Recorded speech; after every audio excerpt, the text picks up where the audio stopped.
یہ زلزلہ جو ہے یہ جو ترکی میں آیا، جس ادارے نے اس زلزلے کی پیشن گوئی کی تھی کہ زلزلہ جو ہے وہ ترکی میں آئے گا، اور یہ ادارہ جو ہے وہ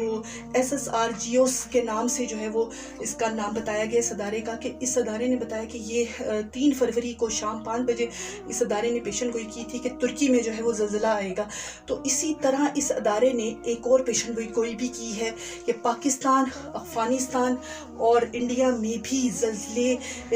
کی جو ہے وہ پیشن گوئیاں اس ادارے نے کی ہے کہ یہاں بھی زلزلہ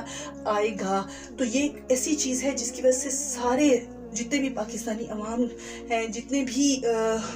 لوگ ہیں پاکستان کے، وہ سب کے سب اس وقت اتنی زیادہ جو ہے وہ پریشانی کے عالم میں ہے کہ آیا ہم تو پہلے ہی سیلاب کی وجہ سے اور مہنگائی کی وجہ سے، ملک کے ڈیفالٹ ہونے کی وجہ سے اتنی مصیبتوں کا، آزمائشوں کا شکار ہیں، ہم زلزلے کی اس آفت کو کیسے برداشت کریں گے، اس آزمائش کو کیسے برداشت کریں گے؟ کیونکہ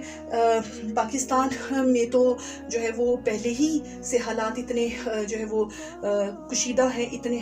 خراب حالات جا رہے ہیں۔ اللہ تعالیٰ ہمیں اس زلزلے کی آفت سے بچائے۔ ہم اس زلزلے کو جو ہے وہ برداشت نہیں کر سکتے، نہ ہی ہمیں اتنی طاقت اور نہ ہی اتنی سکت ہے۔ تو اس لیے ضروری ہے کہ ہم سب جو ہے وہ اللہ تعالیٰ کی طرف رجوع کریں، اللہ تعالیٰ کی بارگاہ کی طرف رجوع کریں، استغفار کریں، اور اللہ تعالیٰ کی بارگاہ میں سجدہ ریز ہو کے دعائیں کریں، پیارے آقا صلی اللہ علیہ وسلم سے التجائیں کریں کہ یا رسول اللہ ہمیں اس تکلیف میں نہ آنے دیجیے گا، ہم بہت کمزور اور ناتواں ہیں۔